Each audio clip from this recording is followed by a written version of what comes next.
नमस्कार दोस्तों। भाई बिहार को लेके जो सीट शेयरिंग का फॉर्मूला है एनडीए का वो ऑलमोस्ट डिसाइड हो चुका है। कल रात को या परसों सुबह तक जो है वो मीडिया में भी खबर आ जाएगी। बिल्कुल अंदर खाने की खबर लेके आया हूँ आप लोगों के पास। टोटल जैसा कि आप लोगों को पता है कि 243 सीटें हैं और एनडीए जो गठबंधन है उसमें तकरीबन तकरीबन जो है वो 5 पार्टियां शामिल हैं, जिनमें बीजेपी और जेडीयू मेन है। उसके बाद जो है वो एलजेपी जिसको कि चिराग पासवान लीड कर रहे हैं वो है, जीतन राम मांझी की हम पार्टी है और उपेंद्र कुशवाहा की पार्टी है। अब इन्हीं 5 के बीच में जो है वो गठबंधन होना है। सब अपनी जो है वो मुंह फाड़ फाड़ के जो है वो सीटें मांग रहे थे। जहां तक मैं चिराग पासवान की बात करूं, चिराग पासवान भाई साहब 45 से 50 सीटें मांग रहे हैं। अगर हम पार्टी की बात करूं यानी कि जीतन राम मांझी की, तो वो जो है वो 15 सीटें मांग रहे थे। और सेम जो है जो उपेंद्र कुशवाहा की पार्टी है वो भी 15 सीटें की मांग कर रही थी।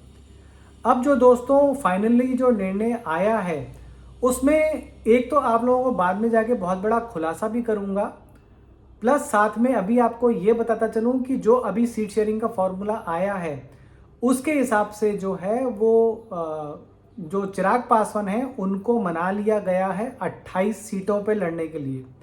तो चिराग पासवान की जो पार्टी है एलजेपी, उनको जो है वो 28 सीटें दी जाएंगी। उपेंद्र कुशवाहा और हम पार्टी जो है यानी कि जितन राम मांझी की जो पार्टी है उनको जो है वो 9-9 सीटें दी जाएंगी लड़ने के लिए। और इस ये 28 और 9-9 जो है 46 सीटें होती हैं।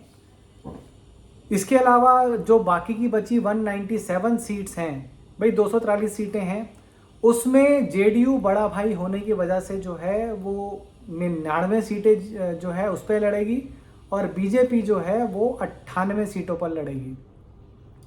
तो ये तो दोस्तों एनडीए का जो है फॉर्मूला तय हो चुका है। शायद कल शाम को या देर रात या फिर परसों सुबह तक जो है 12 बजे तक आपको जो है संडे को ये सीट शेयरिंग फार्मूले का आपको पता चल जाएगा। आज ही जो है वो नॉमिनेशन फाइल करने की जो है डेट शुरू हो चुकी है। तो नॉमिनेशन फाइल करना भी जो है लोग संडे से जो है मुझे लगता है स्टार्ट कर देंगे। बाकी दोस्तों एक बहुत बड़ा जो खुलासा है, चलिए वो भी मैं आपको बाद में करूंगा। पहले मैं आपको ये बताता हूँ कि महागठबंधन में भी जो पेच फंसा हुआ है उसको किस तरीके से जो है सॉल्व करने की कोशिश कर रहे हैं तेजस्वी यादव और जो बिहार की कांग्रेस है।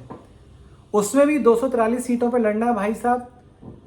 जो तेजस्वी यादव की पार्टी है, लालू यादव की पार्टी है आरजेडी, वो जो है 132 सीटों पर लड़ने जा रही है। कांग्रेस जो है वो 40 सीटों पर लड़ेगी, माफ कीजिएगा, कांग्रेस जो है 50 सीटों पर लड़ने जा रही है।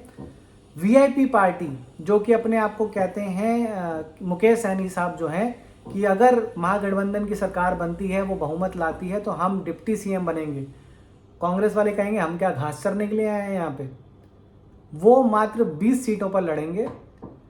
लेफ्ट पार्टी जो है जिसमें कि सीपीआई, सीपीआई-एम, सीपीआई-एमएल, सीपीआई-एल, ये सारी पार्टियां हैं, ये तकरीबन तकरीबन 35 सीटों पे लड़ेंगे। और एलजेपी जो पारसनाथ की पार्टी है जो कि रामविलास पासवान के भाई थे और चिराग पासवान से अलग हो गए थे, पूरी पार्टी ही तोड़ ली थी वो, तो बाद में चिराग पासवान जो है वो दोबारा से उन्होंने अपनी पार्टी खड़ी करी और बीजेपी की सपोर्ट की वजह से जो है वो बहुत हद तक जो है अपने सारे एमपीज़ को जिता के ले जा पाए, 6 के 6 एमपीज़ को।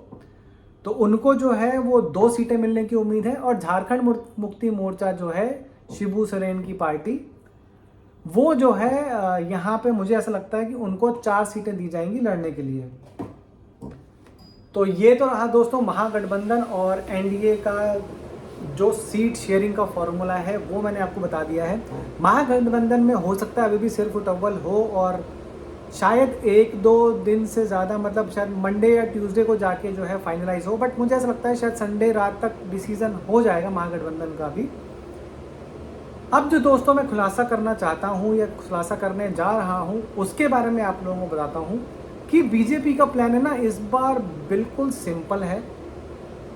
वो इस वक्त जो है वो ज़्यादा से ज़्यादा सीटों पर लड़ने की नहीं सोच रहे हैं, वो ज़्यादा से ज़्यादा सीटों को जीतने की सोच रहे हैं। इसीलिए वो कम सीटों पर भी जो है वो लड़ने को तैयार हो गए हैं। बिल्कुल महाराष्ट्र की तरह जो है वो अपना मॉडल बनाने की तैयारी कर रहे हैं और एक सबसे बड़ा खुलासा दोस्तों करता चलूँ आपके लिए जो है कि वो ये सोच कर चल रहे हैं कि कुछ भी हो जाए, अगर कल को जेडीयू यानी कि पलटू राम अपने नीतीश कुमार जी पलटते हैं तो उस सूरत में भी जो है सरकार बीजेपी की ही बने बिहार में। किस तरीके से वो मैं आपको बताता हूँ। भाई बीजेपी लड़ने जा रही है 98 सीट्स पे। 98 सीट्स में बीजेपी जो है फोकस कर रही है कि कम से कम 88 सीटों पर जो है उसकी जीत हो। जी हाँ दोस्तों, बीजेपी 98 सीटों पर लड़ने जा रही है और उसकी कोशिश है कि वो 88 सीटों पर जो है वो जीते। इसके अलावा जो है जो चिराग पासवान की पार्टी है वो 28 सीटों पर लड़ रही है। उनकी पूरी कोशिश है कि 28 में से 24 सीटें जो है वो जीतकर जो है विधानसभा में जाएं। तो 88 और 24 जो हैं ये होते हैं 112। अभी भी हाफवे मार्क के लिए जो है वो तकरीबन 122 का हाफवे मार्क है, 10 सीटें चाहिए। उसके लिए जो है हम पार्टी से उम्मीद है कि 9 में से 6 सीटें वो जीतेंगे और सेम जो अपनी उपेंद्र कुशवाहा की पार्टी है उनसे भी यही उम्मीद है कि 9 में से 6 सीटें वो जीतेंगे। तो टोटल ये बैठता है 124 का जाकर। सरकार बननी है 122 में, हालांकि बहुत थिन मार्जिन से रहेगी सरकार, लेकिन उस टाइम पे अगर ऐसा मौका आता है तो ऑफ कोर्स है कि 10-12 एमएलए को, चाहे वो कांग्रेस के हों, चाहे वो आरजेडी के हों, चाहे वो जेडीयू के ही क्यों ना हो, अगर 10-10 पार्टियों के सभी एमएलए को भी रिज़ाइन भी करवा दिया गया, ठीक है, आपको 2/3 जो है मेजॉरिटी चाहिए नई पार्टी बना के जो है सपोर्ट करने के लिए, तो वो चीज़ भले ही ना हो पाए, लेकिन कम से कम जो है 10-10 जो एमएलए हैं उनको रिज़ाइन तो करवाया जा सकता है। और रिज़ाइन करवा के फिर स्पेशली जो जेडीयू की पार्टी के जो एमएलएज होंगे वो खुशी से जो है बीजेपी की टिकट पे लड़ने के लिए तैयार हो जाएंगे। और फिर जो इनकी स्ट्रेंथ है, जहां 88 सीटें बीजेपी ने जीती होगी, अगर वो 10-12 के 10-12 जीत जाते हैं बीजेपी की तरफ से, तो बीजेपी 100 पे पहुंच जाएगी और चिराग पासवान की पार्टी जो है वो 24 पे है। अच्छा, ये चाहे हम पार्टी और जीतन राम मांझी भी क्लियर कर चुके हैं कि भैया हमें अगर 15 सीटें दी जाएंगी तो ठीक है, नहीं दी जाएंगी तो हम जो है वो मोदी जी के साथ रहेंगे, मोदी जी के समक्ष खड़े होकर जो है हम लोग मोदी जी के साथ मिलकर जो है चुनाव लड़ेंगे, लेकिन हमारी पार्टी चुनाव नहीं लड़ेगी। तो इसका मतलब तो ये है कि उनको भी पता है कि भैया और कहीं जा नहीं सकते हम लोग, तो उनके 6 एमएलए भी झक मार के जो हैं वो सपोर्ट करेंगे ही करेंगे। लेकिन स्टिल अगर वो सपोर्ट नहीं करते हैं तो उस कंडीशन में, जैसे कि मैंने कहा कि 10-12 एमएलए जो हैं जीत के बीजेपी की तरफ आ जाएंगे जेडीयू के, तो 100 सीटें जो हैं वो भाई साहब बीजेपी की हो गई, 24 सीटें जो हैं वो चिराग पासवान की पार्टी की हो गई, तो 124 तो वैसे भी हो गई और 12 ये एक्स्ट्रा और हैं सपोर्ट करने के लिए। बाकी छोटे मोटे और भी 2-4 लोगों का जो है सपोर्ट मिल जाएगा, तो तकरीबन 130 के आसपास का जो है रहेगा एनडीए का जो है आज से 1.5 से 2 साल के बाद जो है विदाउट जेडीयू जो है इतना स्कोर रहेगा बिहार विधानसभा पार्लियामेंट में। अच्छा दोस्तों, मैं ये पॉसिबिलिटी बता रहा हूँ कि ऐसा हो सकता है, ज़रूरी नहीं कि नीतीश कुमार जी पलटी ही मारे, लेकिन ऐसा करके ना बिल्कुल भी चांस दिया ही नहीं जाएगा, क्योंकि उनको पता होगा ऑलरेडी कि अगर मैंने अब दोबारा पलटी मारी तो भी बीजेपी जो है अपनी सरकार बना लेगी और मुझे जो है वो बिल्कुल एकदम साइड पे किनारे कर दिया जाएगा। हो सकता है पुराने केसेस भी उनके जो हैं वो खुलने शुरू हो जाएं और जितनी उनकी उम्र हो चुकी है, मुझे नहीं लगता 75-76 साल की उम्र में जो है वो पंगा लेना चाहेंगे सेंट्रल गवर्नमेंट से।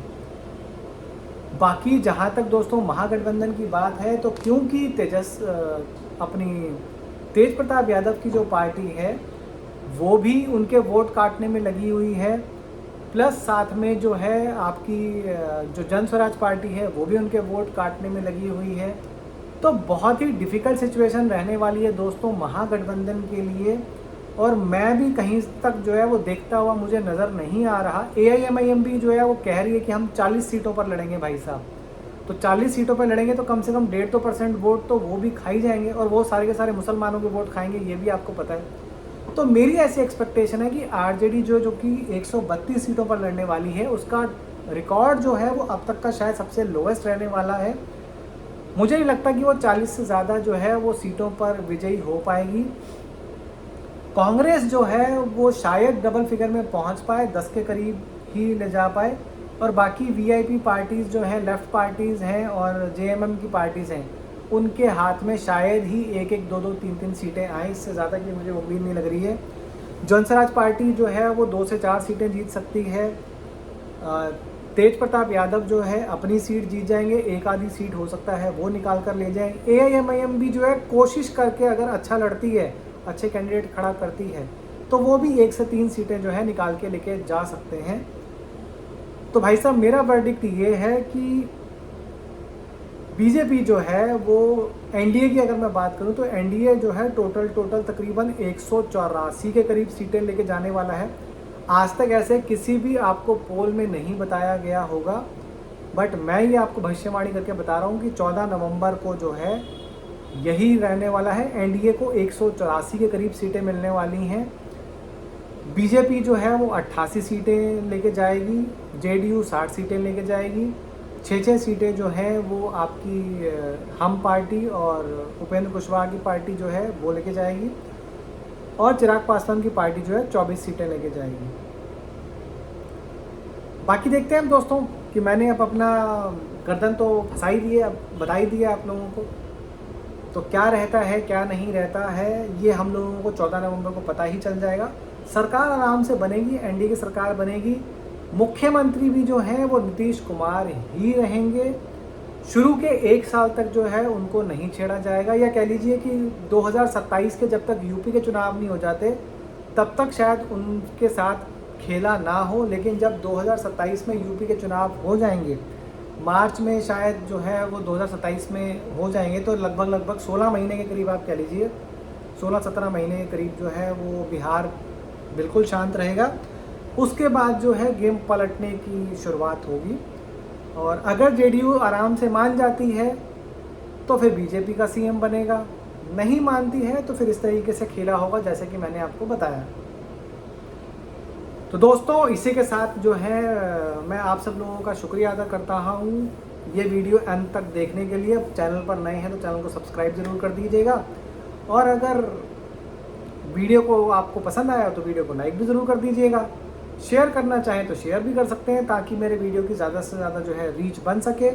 बाकी 14 नवंबर को आप फिर से दोबारा से ये वीडियो जो है उठा के देख सकते हैं। एक काम कीजिएगा, ये अपनी वीडियो देखने के बाद प्लेलिस्ट में जो है सेव कर लीजिएगा, ताकि जो मैंने कहा वो 14 नवंबर को आप निकाल कर देख सकें। तो इसी के साथ दोस्तों आप लोगों को ज़्यादा समय ना लेते हुए आप सभी लोगों का बहुत शुक्रिया ये वीडियो देखने के लिए। और आज करवा चौथ है, तो करवा चौथ की भी आप सभी लोगों को ढेरों शुभकामनाएं। तो मिलते हैं दोस्तों 14 नवंबर को भी हम लोग बैठेंगे, और मेरी जो असेसमेंट थी कितनी सही थी कितनी गलत थी उसके बारे में बात करेंगे। ठीक है दोस्तों, चलिए अभी के लिए बहुत धन्यवाद।